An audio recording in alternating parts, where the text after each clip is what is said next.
Joining me now with more on the resurgence of Al-Qaeda in Western Iraq is Harlan Ullman. He's a senior advisor at the Atlantic Council and a retired U.S. naval commander. Welcome to the broadcast. Give me your thoughts on what's happening in Iraq. What's happening is terribly and horribly predictable. There are three factions. You've got the Sunni, Shia, traditional Islamic split. You have the Prime Minister Nouri al-Maliki, obviously a Shia, who's made life very difficult for the Sunnis. You have Al-Qaeda, which has now reformed itself into the Islamic State of Syria and Iraq, which has empowered itself, taking over parts of the cities of Ramadi and Fallujah. And then you have the tribal chieftains, who were very critical to the Great Awakening in 2007, when we managed to turn things around temporarily in Anbar province. So you've got an insurgency on top of a civil war, on top of religious strife, and I'm afraid it's probably only going to get worse. Is this something that could have been predicted when the U.S. started to pull the forces out? Absolutely, and quite frankly, the Iraqis would never sign a status of forces agreement, so the Bush administration had no choice except to remove our forces, and the Obama administration could not negotiate it. The United States has made quite a bit of hay about this war on terror, and there's been Osama bin Laden's been taken down, other key leaders. And yet it seems like Al-Qaeda is springing up here. We're obviously seeing it in Syria. Al-Shabaab is certainly, what happened at the Westgate Mall in Nairobi.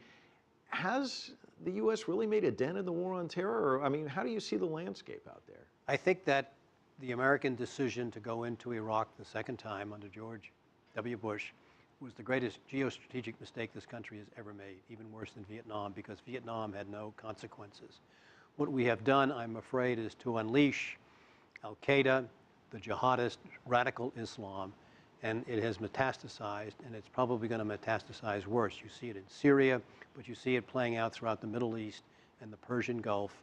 And without counter strategy, and quite frankly, we don't have one. We have not in the United States tried to delegitimize Al-Qaeda.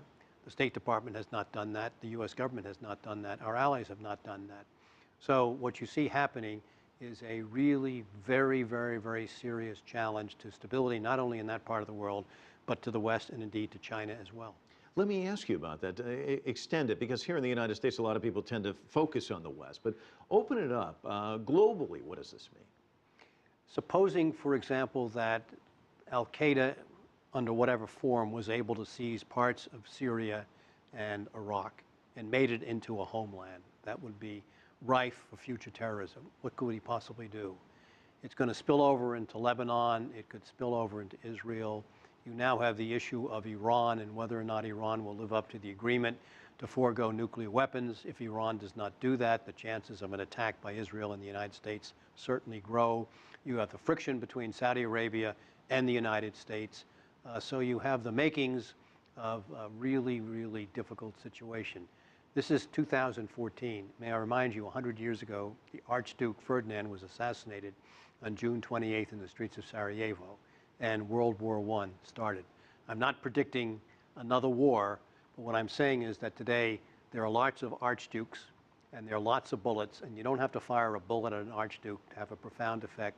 The Tunisian fruit vendor who lit himself afire started the Arab awakening. So what I'm suggesting is, this is a very tenuous time. There are lots of crisis points. It's not going to take a lot to set one off. And unfortunately, unless we have America more actively engaged, China more actively engaged, Russia more actively engaged, things could get out of hand, and that would be bad for everybody. Harlan Ullman, rather pessimistic, but no, it's not, Mike. It's realistic. One can't be pessimistic or optimistic.